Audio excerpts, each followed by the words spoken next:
Welcome to न्यूट्रैक्टिव। आप सबको doctor Imran Shah का सलाम। अपनी हीट इलनेस की सीरीज़ की आज आखिरी वीडियो आपके लिए लेकर आ रहा हूं।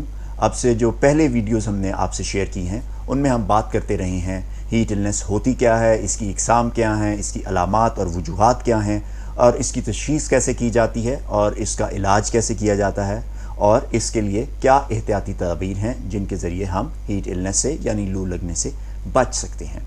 तो आज इस आखिरी वीडियो में हम कुछ सवालात हैं उनको डिस्कस करेंगे। एक सवाल जो लोग अक्सर पूछते हैं और लोगों के जहनों में आता है कि अगर किसी को हीट इलनेस हो जाए तो फिर उसके बाद क्या नॉर्मल ज़िंदगी गुजारी जा सकती है, क्या कोई प्रॉब्लम तो नहीं होगी। ख़ुसूसन हीट स्ट्रोक के हवाले से लोगों को बहुत से खदशात और वहम होते हैं। तो इसमें मैं ये कहूँगा कि जो मरीज़ जिनको हीट स्ट्रोक हुआ है, अगर उनको जल्दी से ठंडा कर लिया जाए, यानी उनका बॉडी टेम्परेचर जो बहुत हाई चला जाता है उसको आधे घंटे के अंदर नॉर्मल की तरफ ले आ जाए, तो उनका जो प्रोग्नोसिस है या आउटलुक है, यानी उनकी हीट इलनेस से रिकवरी का जो चांस है वो बहुत ही हद तक इम्प्रूव कर जाता है, बहुत बेहतर हो जाता है। अगर आपको हीट रैश है या आपको हीट क्रैम्प्स हैं तो फिर तो आप बहुत जल्दी रिकवर कर सकते हैं। इवन हीट एग्जॉशन भी है, तो अगर आप सही तरह से इलाज करें तो हीट एग्जॉशन से भी रिकवरी, कंप्लीट रिकवरी और क्विक रिकवरी हो सकती है। और कितनी जल्दी आप रिकवर करेंगे किसी हीट इलनेस से, तो इसके कुछ फैक्टर्स हैं। आपकी उम्र कितनी है, यूजुअली बच्चे और बड़ी उम्र के अफराद उनको ज़रा टाइम ज़्यादा लगता है, लेकिन बालिग अफराद जिनकी सेहत अदरवाइज़ अच्छी है तो वो बहुत जल्दी रिकवर कर सकते हैं। अगर आपको हीट स्ट्रोक हुआ है तो फिर आपको चंद दिन लग सकते हैं रिकवर करने में, और उसमें यह है कि हॉट जो एनवायरनमेंट है वो सेंसिटिविटी थोड़ी सी इंक्रीज़ हो जाती है, यानी आप हसास हो जाते हैं गर्मी से मुताबिक। तो आपको गर्म जो जगह है या गर्म एनवायरनमेंट है उससे बचना पड़ेगा तकरीबन 1 हफ़्ते से 10 दिन तक, क्योंकि उसमें एक जो वल्नरेबल पीरियड है जिसमें दोबारा से खुदा न ख्वास्ता हीट इलनेस होने का ख़दशा हो सकता है।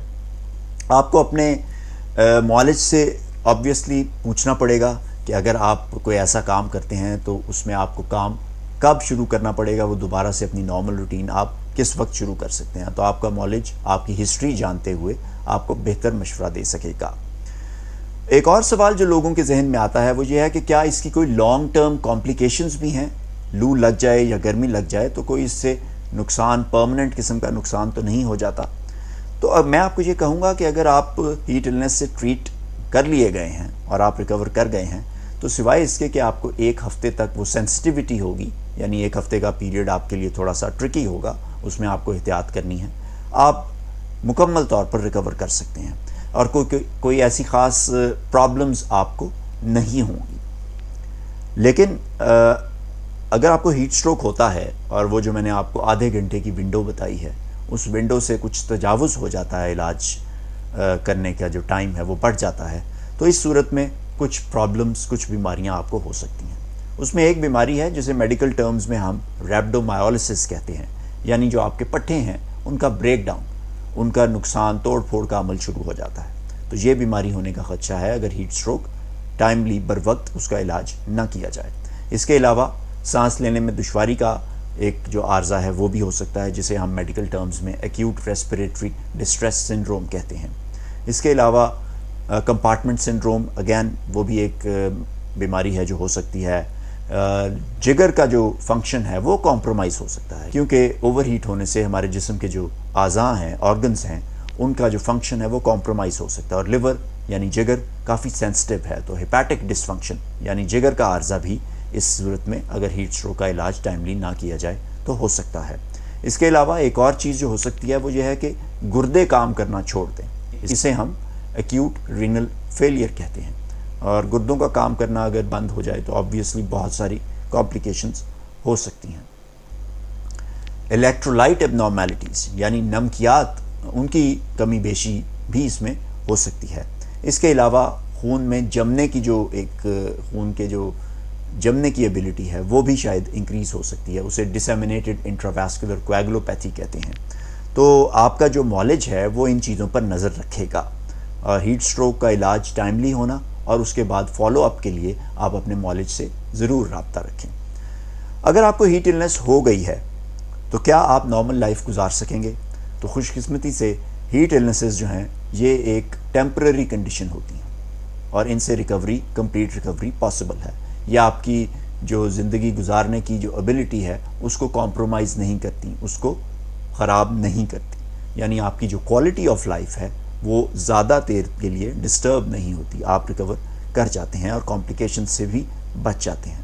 تو آپ اپنے لیے کیا کیئر کر سکتے ہیں، کیا ایسی تدابیر ہیں جو آپ استعمال کر سکتے ہیں تاکہ آپ ہیٹ ایلنس سے بچے رہیں، وہ میں نے پچھلی ویڈیو میں بڑی تفصیل سے آپ سے شیئر کیے ہیں. ایک سوال جو لوگ پوچھتے ہیں وہ یہ ہے کہ اپنا خیال کیسے رکھیں. تو پچھلی ویڈیوز میں نے آپ سے احتیاطی تدابیر شیئر کی ہیں، ان پر عمل کرتے ہوئے آپ لو لگنے سے بچ سکتے ہیں. لیکن اگر آپ کو علامات آ جائیں تو پھر اپنے آپ کو ٹھنڈا کرنے کی کوشش کیجیے. آدھے گھنٹے کی ویڈیو بہت امپورٹنٹ ہے. آدھے گھنٹے میں آپ اپنے آپ کو کول ڈاؤن کر لیں تو بہت ہی اچھی آپ کی جو ہے ریکوری ہو سکتی ہے. اپنے کوچ پر ریلائی نہ کیجیے یا اپنے کسی سپروائزر پر ریلائی نہ کیجیے کہ وہ آپ کا خیال کرے گا. آپ کو خود گرمی لگنے سے بچنے میں کردار ادا کرنا ہے. آپ کو اپنی صحت کا خیال خود سے رکھنا ہے. ایک اور سوال کہ ایمرجنسی ڈپارٹمنٹ میں اگر آپ کو خود سے محسوس ہوں کوئی علامات تو کب جانا چاہیے. اگر آپ کو ہیٹ ایگزاشن کے یا ہیٹ سٹروک کے سمٹمز علامات آ رہے ہیں تو پھر آپ فوراً سے ایمرجنسی ڈپارٹمنٹ میں جائیں. پچھلی ویڈیوز میں نے آپ سے بہت تفصیل سے یہ علامات شیئر کی ہیں. ایک اور سوال جو لوگوں کے ذہن میں آتا ہے کہ اگر ہم اپنے معالج سے جب مل رہے ہیں تو ہیٹ ایلنس کے حوالے سے ہم ان سے کیا سوال پوچھ سکتے ہیں. تو امپورٹنٹ سوال یہ ہے کہ آپ کا معالج جو ہے وہ آپ کی ہسٹری جانتا ہے. تو آپ اس سے پوچھیں کہ کام پر میں کب جا سکتا ہوں یا جا سکتی ہوں، ایکسرسائز میں کب سٹارٹ کر سکتی ہوں، اور کیا میں اپنی نارمل ایکٹیویٹیز جو پہلے کر رہا تھا یا کر رہی تھی وہ کنٹینیو کر سکتی ہوں یا نہیں. تو یہ امپورٹنٹ سوالات جو آپ اپنے معالج سے ضرور پوچھیں. آخر میں یہ کہوں گا کہ heat illnesses should not be taken lightly. ان کو آسان نہ سمجھیں، یہ کمپلیکیٹ بھی ہو سکتی ہیں. تو آپ کو ایک بہت گہری نظر رکھنی ہے اپنے آپ پر اور اپنی صحت پر، خاص طور پر ہیٹ ویو کے دنوں میں. ہیٹ ریش ٹربلسم ہو سکتا ہے، آپ کو تھوڑی سی تکلیف دے سکتا ہے، لیکن ہیٹ سٹروک جو ہے وہ جان لیوا ثابت ہو سکتا ہے، فیٹل ثابت ہو سکتا ہے. تو اپنے آپ کو آگاہ رکھیں کہ ہیٹ سٹروک کے، ہیٹ ایگزاشن کے، ہیٹ ریش کے اور ہیٹ کریمپس کے کیا علامات ہیں اور اس صورت میں آپ کو کیا کرنا چاہیے. اس ویڈیو سیریز میں نے آپ سے معلومات شیئر کی ہیں ہیٹ ایلنس کے حوالے سے.